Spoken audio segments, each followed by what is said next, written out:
Halo,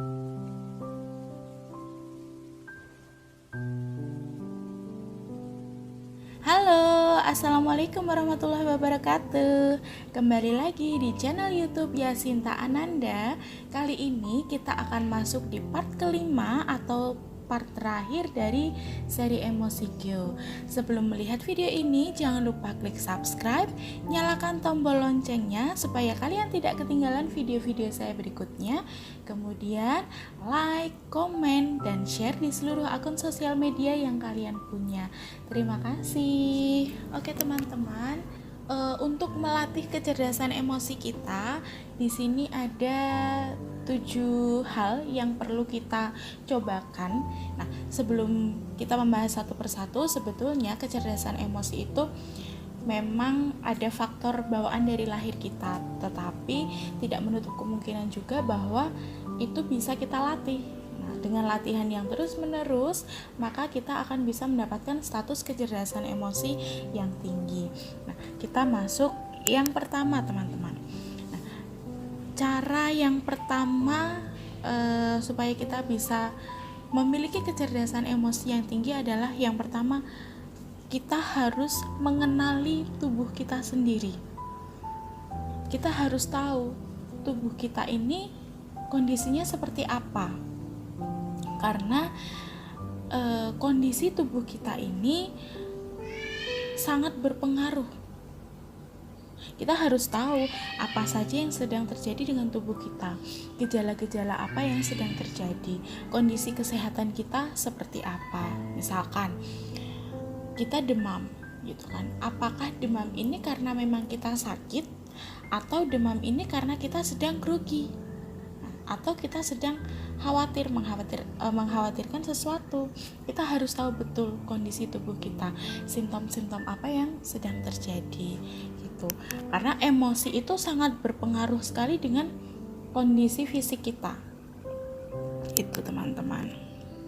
Setelah kita tahu kondisi tubuh kita, kondisi kesehatan kita, kondisi fisik kita, yang kedua adalah mengenali emosi diri kita sendiri. Nah, di part yang kedua itu kan sudah dijelaskan bahwa jenis-jenis emosi itu ada apa saja.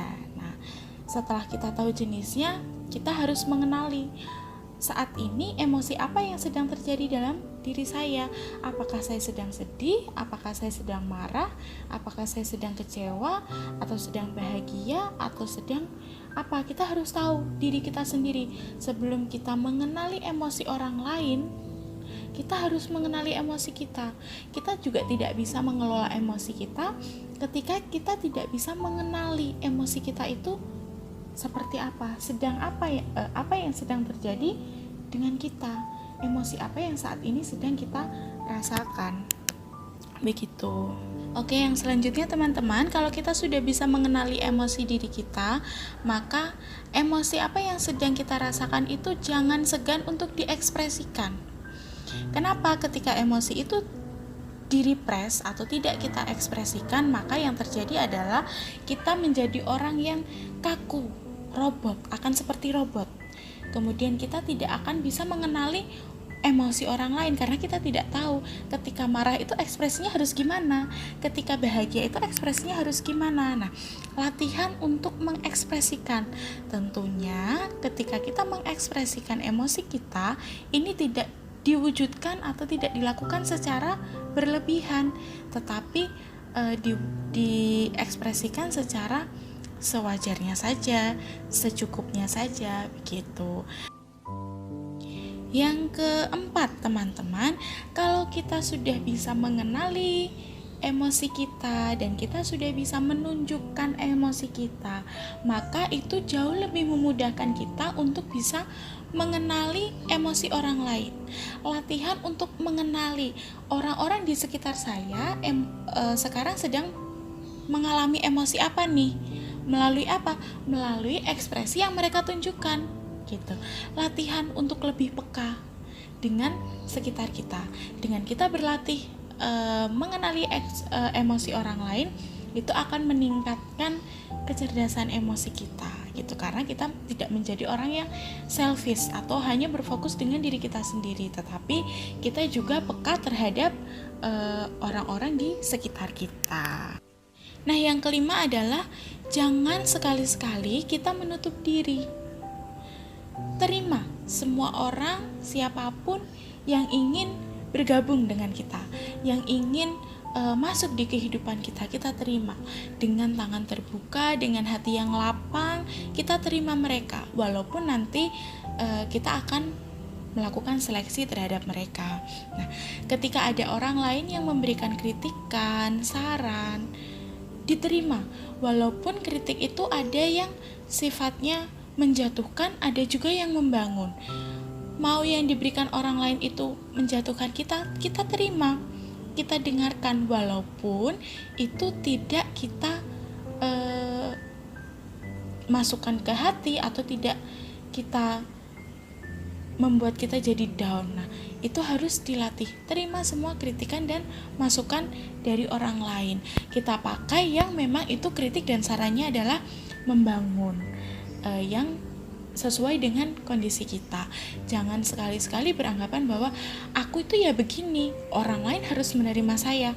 Maka tidak akan ada kehidupan yang selaras kalau kita berpikirannya seperti itu. Kita harus menerima, gitu ya. Nanti kita akan melakukan seleksi mana yang bisa diterapkan, mana yang tidak bisa diterapkan. Nah, dengan kita membuka diri dengan orang lain, mau mengenali orang lain, mau memahami orang lain, tadi juga sudah bisa mengenali emosi orang lain, akan membuat kita menjadi terlatih rasa empatinya. Rasa empati kita terhadap orang lain akan terlatih. Kita empati itu ketika kita bisa ikut merasakan apa yang sedang dialami oleh orang lain, walaupun kita tidak ada dalam situasi yang sedang mereka rasakan, gitu ya. Kemudian mau bersosial dengan siapa saja, ya, bersosial dengan siapa saja, tidak menutup diri.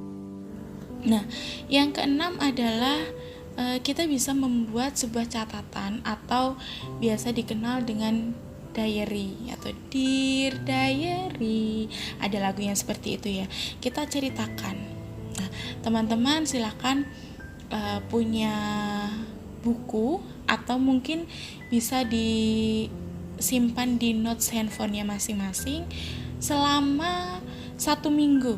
Apa yang kita rasakan, apa yang sedang terjadi dengan diri kita dan lingkungan kita, kita tulis setiap harinya. Nah, ditulis saja. Coba teman-teman buat diary selama 1 minggu ditulis. Nah, setelah 1 minggu ini selesai, kemudian dibaca. Oh, ini toh yang ternyata sedang saya alami. Ini yang sedang saya rasakan. Nah, itu sebagai bahan untuk kita mengevaluasi diri. Dan juga bahan untuk kita bisa lebih mengenali diri kita sendiri. Gitu. Apapun yang terjadi, apapun yang sedang kita alami, silakan itu dituliskan di buku diary atau di notes handphone masing-masing. Tidak perlu malu. Diary itu kan buat anak-anak cewek atau anak-anak SD, enggak, untuk siapapun gitu ya. Boleh, karena diary itu bisa menjadi, selain introspeksi juga bisa menjadi reminder untuk kita sendiri. Nah, itu bisa diterapkan oleh teman-teman. Nah, yang terakhir teman-teman, ini adalah poin utamanya. Tidak akan ada artinya 6 hal tadi yang sudah saya jelaskan kalau kita tidak melakukan yang satu ini. Apa? Kunci utamanya untuk kita bisa mendapatkan kecerdasan emosi yang tinggi adalah terus berlatih. Nah, 6 hal yang tadi harus dipraktekkan. Kalau tidak dipraktekkan, tidak dilatih secara terus-menerus, ya tidak akan ada artinya. Kita juga tidak akan mendapatkan manfaat apapun. Gitu. Ya, misalkan kita contoh deh, kita mau latihan naik sepeda. Cara naik sepeda, 1, posisikan tangan kita memegang setang, kemudian kita naik sepeda, kemudian di kayu mulai dari kaki kanan dulu, di kayunya ke depan dan segala macam. Kita belajar itu tapi tidak dipraktekkan, nggak akan bisa naik sepeda juga gitu ya. Sama seperti kita tidak akan mendapatkan status kecerdasan emosi kalau latihannya ini tidak dilakukan. Dan latihannya ini harus dilakukan secara terus-menerus gitu. Dengan kita berlatih secara terus-menerus, kita akan melakukan evaluasi. Oh, perbaikan apa yang harus saya lakukan? Apa yang perlu saya tambahkan? Apa yang harus saya kurangi? Sehingga kita nanti akan ada di masa bahwa kita sudah mencapai kecerdasan emosi yang tinggi begitu. Nah, itu tadi 7 cara untuk melatih kecerdasan emosi kita. Ini sekaligus sebagai penutup dari seri Emosi Q. Silahkan teman-teman kalau mau memberikan masukan, kritik, kemudian ide-ide untuk konten-konten berikutnya, atau teman-teman mau konseling dengan saya secara online juga boleh. Silahkan bisa menuliskan di kolom komentar atau bisa DM di Instagram saya di @yasintananda. Terima kasih sudah melihat video ini. Wassalamualaikum warahmatullahi wabarakatuh, and I'll see you on my next video. Bye.